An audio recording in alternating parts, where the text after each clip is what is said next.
பிரான்சில் அஜிக் அர்கோ திட்டத்தின் கீழ் ஓய்வூதியம் பெறும் சுமார் 14 மில்லியன் மக்கள் 2026ஆம் ஆண்டில் தங்களது ஓய்வூதிய தொகையில் மாற்றங்களை சந்திக்க உள்ளனர். நாட்டின் பொருளாதார சூழல் மற்றும் பணவீக்கத்திற்கு ஏற்ப சிலருக்கு இந்த தொகை அதிகரிக்கலாம், சிலருக்கு குறையலாம். ஓய்வூதியம் என்பது நிலையான ஒன்று என்ற பொதுவான நம்பிக்கைக்கு மாறாக அது அரசின் முடிவுகளுக்கு ஏற்ப ஆண்டுதோறும் மாற்றமடையும் என்பதனை இந்த அறிவிப்பு உணர்த்துகிறது. ஒவ்வொரு ஆண்டும் ஜனவரி 1ஆம் தேதி பொது திட்டத்தின் கீழ் பணவீக்கத்திற்கு ஏற்ப ஓய்வூதியம் உயர்த்தப்படும்.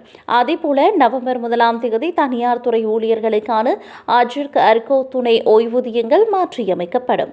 இந்த ஆண்டு ஜனவரி முதல் புதிய சமூக பங்களிப்பு விகிதங்கள் நடைமுறைக்கு வந்துள்ளதால் பலரது நிகர வருமானம் நேரடியாக பாதிக்கப்பட்டுள்ளது. 2024ஆம் ஆண்டில் ஓய்வூதியங்கள் 5.3% உயர்த்தப்பட்டதும் அஜிக் அர்கோ திட்டத்தில் 1.6% கூடுதல் உயர்வு வழங்கப்பட்டது.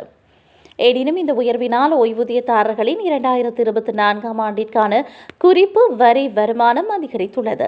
இந்த குறிப்பு வரி வருமானம் தான் இந்த ஆண்டின் அவர்கள் செலுத்த வேண்டிய பொது சமூக பங்களிப்பு வரி விகிதத்தை தீர்மானிக்கும் காரணியாக உள்ளது. பிரான்சில் பொது சமூக பங்களிப்பு வரியானது 4 நிலைகளில் வசூலிக்கப்படுகிறது. வரி வருமானம் ஒரு குறிப்பிட்ட அளவை தாண்டும் போது அதுவரை வரி விலக்கு பெற்றிருந்தவர்கள் கூட புதிதாக வரி செலுத்த வேண்டிய நிலைக்கு தள்ளப்படுவார்கள். உதாரணமாக, மாதம் 800 யூரோக்கள் மொத்த ஓய்வூதியம் பெறும் ஒருவர் இதுவரை வரி விலக்கு பெற்றிருந்தால் தற்போது அவரது வருமான உயர்வினால் 3.8 பொது சமூக பங்களிப்பு வரி விதிக்கப்படலாம். இதன் காரணமாக மாதம் சுமார் 30 யூரோக்கள் அவரது கணக்கிலிருந்து கழிக்கப்படும். எனவே ஓய்வூதியதாரர்கள் அரசின் அறிவிப்புகளை கவனித்து தங்களது செலவுகளை திட்டமிடுமாறு அறிவுறுத்தப்படுகின்றனர்.